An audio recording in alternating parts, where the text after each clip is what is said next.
or without. For 2 or 3 or even 4 decades, you've been this work in progress, and now it's your turn to shepherd and shape a new life. Sounds pretty daunting in the postpartum days, doesn't it? When just getting a diaper secure on that tiny tush is a challenge. It is daunting, and taking the time to think about who you are as a mother and who you want to be is very important. The busy wind of parenting can sweep away all your goals and good intentions if you haven't anchored them in your heart. It's easy to dismiss the infant era as one your child won't remember, but it's the perfect time to establish your values and your goals, your game plan. Before you know it, you'll be hearing a little voice that reflects yours. Little feet will be padding along behind you.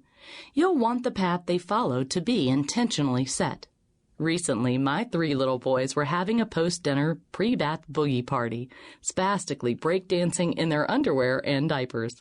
They were bouncing off each other, laughing as loud as the blaring music. This is a pretty common scene in my household. The dancing, the laughing, and yes, the underwear.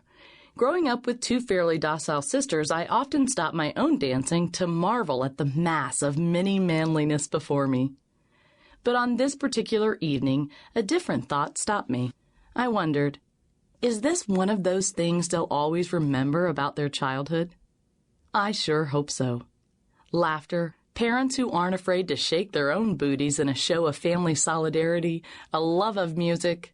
Yes, I hope so. What do you treasure from your childhood? A place, a feeling, an experience? How can you put those good memories into play for your children? I grew up in a very suburban neighborhood with parents who adored nature. Each Christmas season, all 5 of us squeezed into the front of my dad's work pickup and drove more than an hour to a Christmas tree farm. We'd run around leaving hats or scars on the trees with potential. My mom's tree preference, always fat and full, usually prevailed. Dad wielded the saw. Some years it was bone-chilling cold. One year my dad got stopped for speeding. We always stopped at Dairy Queen for lunch. I can still feel the shoulders of my family in the seat of that truck. Tradition, togetherness. There was no question these would become hallmarks of my parenting. My grandparents lived in a tiny dollhouse of a home. Most of the rooms were precise and immaculate and not too child-friendly. It was hard to get comfortable. But I was always drawn to the sewing room, which welcomed me with a pegboard wall blanketed with family pictures. My mom and her sister's black and white wedding portraits hung at the top, the rest of the images seeming to fall from the unions they represented. I loved gazing at that wall. A feeling of security washed over me in that room. It was one I belonged in. Probably, as a result, family photographs are my favorite art. I splash my kids' faces everywhere and hope that a sense of belonging and security pervades every square inch of our home, no matter what it looks like or where it is.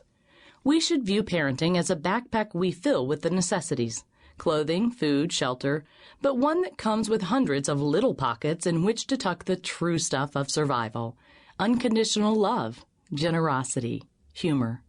What would you pack for your kids? What was in your parents' backpack that shaped your childhood? My dad was always a stickler for honesty, and now I find that even a little lie out of my boys makes me crazy. Also, my folks let me find my own way many times, with attempts at hobbies I wasn't suited for and boyfriends that should never have been. Learning the hard way is sometimes the best way. It is a challenge not to hover over our kids, whether toddler or teenager, but I'm grateful that independence was nurtured in my childhood. There will always be things we wish our parents had done differently.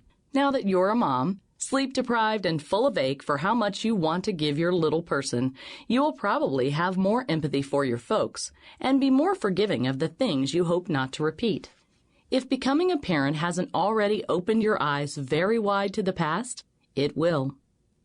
It's more productive to learn from your childhood than to rehash it. For example, my parents never talked to me about sex.